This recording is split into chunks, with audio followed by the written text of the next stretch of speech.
Ini sebab kenapa Nazri tolak jawatan duta ke Switzerland. Bukan saya lantik Azam, Muhyiddin cuba lepas tangan. 6 ahli LPPR tolak kenyataan pengerusi LPPR cuba salahkan media.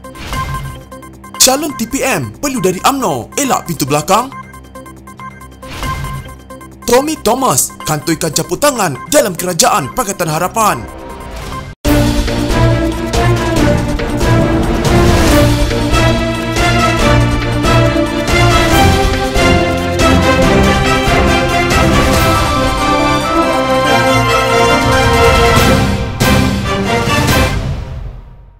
Nazri Aziz mendedahkan beliau ditawarkan jawatan duta ke Switzerland pada 2019 tetapi menolaknya kerana perlu meletak jawatan sebagai ahli parlimen mengikut syarat negara Eropah. Bekas Menteri di Jabatan Perdana Menteri itu berkata demikian selepas seorang blogger, Hussein Hamid, mendakwa Geneva menolak pelantikannya sebagai duta sekaligus mengaitkannya dengan siasatan pihak berkuasa Switzerland ke atas 1MDB. Beliau turut mendakwa Wisma Putra tidak cenderung kepada ahli politik dan diplomat bukan kerjaya dilantik sebagai duta. Nazri menafikan dakwaan itu dengan menyifatkan blogger itu bodoh kerana syarat untuk ahli parlimen menjadi duta ialah mereka perlu mengosongkan kerusi mereka. Di Eropah, ahli parlimen tidak boleh menjadi duta. Saya tidak mahu letak jawatan sebagai ahli parlimen. Penggal saya tamat dalam tempoh setahun setengah. Saya perlu tunggu sehingga penggal saya tamat. Bagaimanapun ahli parlimen Padang Rengas itu berkata, semua orang mempunyai hak untuk bercakap apa yang mereka mahu. Saya tidak kisah apa orang cakap. Orang paling penting ialah pengundi saya. Blogger-blogger ini bodoh. Mereka fikir mereka tahu semua sedangkan mereka tidak tahu. Ia okey jika anda tak suka saya dan membuat komen. Lebih baik bertanding lawan saya di pilihan raya. Tetapi saya tidak akan bertanding lagi pada pilihan raya akan datang, katanya lagi. Bekas Perdana Menteri Muhyiddin Yassin menafikan beliau memilih Azam Baki untuk dilantik sebagai Ketua Pesuruhjaya Suruhanjaya Pencegahan Rasuah Malaysia SPRM sebelum ini. Sebaliknya beliau berkata, Ketua Setiausaha Negara yang mencadangkan pelantikan Azam itu. Beliau juga menjelaskan pelantikan Azam telah melalui prosedur yang ditetapkan untuk mana-mana jawatan dalam kerajaan. Ya, dia dilantik waktu saya Perdana Menteri. Bila berlaku kekosongan bekas Pesuruhjaya yang dahulu berhenti, maka perlu ada pengganti. Pelantikan itu diperakukan oleh sebuah jawatan kuasa. Ketua Setiausaha Negara mencadangkan nama, bukan saya pilih. KSN cadangkan kerana fikir dia layak, katanya menurut laporan Astro Awani. Kenyataan itu susulan bekas Ketua Setiausaha sulitnya. Marzuki Mohamad berkata, beliau percaya pelantikan Azam itu mengikut peraturan dan kaedah ditetapkan, termasuk tapisan keselamatan dan pengisytiharan harta. Muhyiddin dan Marzuki mengulas kenyataan ahli parlimen pengarang Azalina Uthman pada Ahad yang mempersoalkan sama ada bekas Perdana Menteri itu memeriksa latar belakang Azam sebelum memberi nasihat berkenaan pelantikannya kepada Agong. Azalina membuat kenyataan itu berikutan kontroversi yang melanda Azam berhubung pemilikan saham selepas beliau mengaku adiknya Nasir telah menggunakan akaun perdagangan miliknya untuk membeli lebih 2 juta saham dan waran 2 syarikat pada 2015 dan 2016. Pengerusi Lembaga Penasihat Pencegahan Rasuah LPPR Abu Zahar Ujang telah membersihkan Azam daripada sebarang salah laku. Namun anggota panel LPPR yang lain kemudian mendakwa pendirian tersebut hanyalah pandangan peribadi Abu Zahar.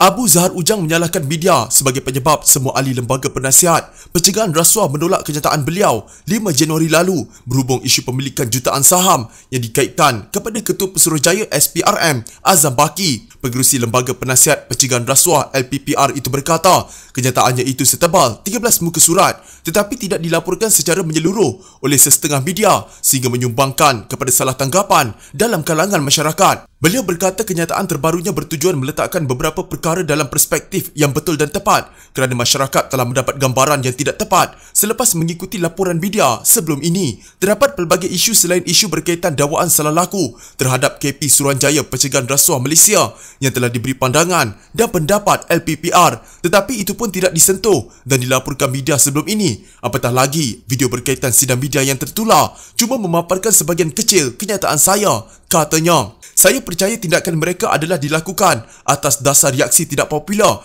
daripada segolongan pihak dan masyarakat semata-mata kerana tidak dilaporkan dengan tepat dan menyeluruh, katanya. Zahar kesal dengan kenyataan 6 ahli LPPR yang menjauhkan diri daripada kenyataannya itu. Zahar menjelaskan kenyataan 5 Januari lalu tidak berniat atau berhasrat untuk menghalang siasatan menyeluruh terhadap Azam. Malah katanya siasatan jika ada adalah digalakkan bagi mendaulatkan undang-undang. Beliau berkata, perkara ini sememangnya dinyatakan dalam kenyataannya 5 Januari lalu. Bagaimanapun melihat kepada situasi semasa selepas kenyataan itu, Zaha berkata, beliau menyerahkan kepada Agong untuk menentukan kedudukan beliau selaku pengerusi LPPR. Sekiranya kenyataan 5 Januari saya telah menampilkan fahaman yang tidak dihasratkan seperti yang dinyatakan di atas, iaitu dalam kenyataan hari ini, sehingga ke tahap ia menjatuhkan nama baik SPRM, katanya. Azam sebelum ini menegaskan beliau tidak melakukan sebarang kesalahan berhubung pemilikan lebih 4 juta saham dan waran syarikat tersenarai menggunakan akaun dagangannya pada tahun 2015 hingga 2016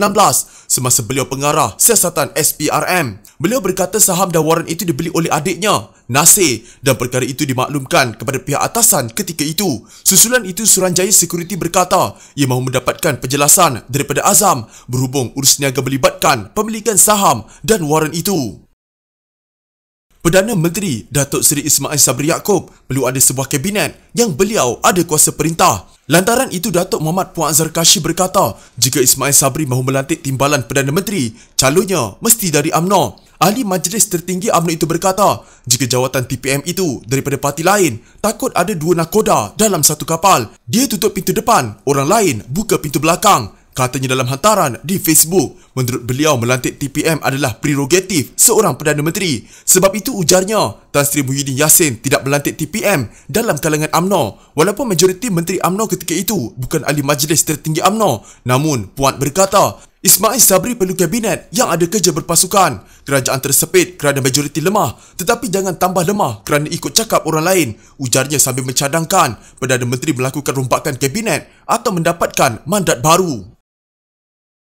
Keengganan Tommy Thomas memberi kerjasama kepada pasukan petugas khas berhubung dakwaan dibangkitkan dalam bukunya menimbulkan persoalan campur tangan politik berlaku dalam institusi Pejabat Peguam Negara AGC, kata Presiden UMNO Ahmad Zaid Habidi. Pasukan petugas khas itu yang dibentuk Perdana Menteri Ismail Sabri Yaakob tahun lalu diberi tanggungjawab menyiasat pendedahan dibuat sama ada secara tidak sengaja atau secara sengaja dalam bukunya My Story, Justice in the Wilderness. Thomas sebelum ini dilaporkan berkata beliau tidak berhasrat memberi kerjasama sambil menegaskan jawatan Peguam Negara mengikut perlembagaan dari pasukan petugas itu boleh menjejaskan kebebasan pejabat Peguam Negara. Pasukan petugas khas ini menetapkan satu presiden yang berbahaya dengan meletakkan risiko kepada kebebasan jawatan Peguam Negara. Saya perlu melindungi penyandang dan bakal peguam-peguam negara. Penyertaan saya dalam pasukan khas akan mengesahkan tujuannya yang tidak berperlembagaan dan akan menetapkan presiden berbahaya yang akan memudaratkan kesemua mereka. Ini bercanggah dengan kepentingan awam, katanya melalui surat kepada pengerusi pasukan petugas khas bahagian hal ehwal Undang-Undang Jabatan Perdana Menteri Fong Siew Chung Jumaat lalu. Dalam kenyataannya, Zahid berkata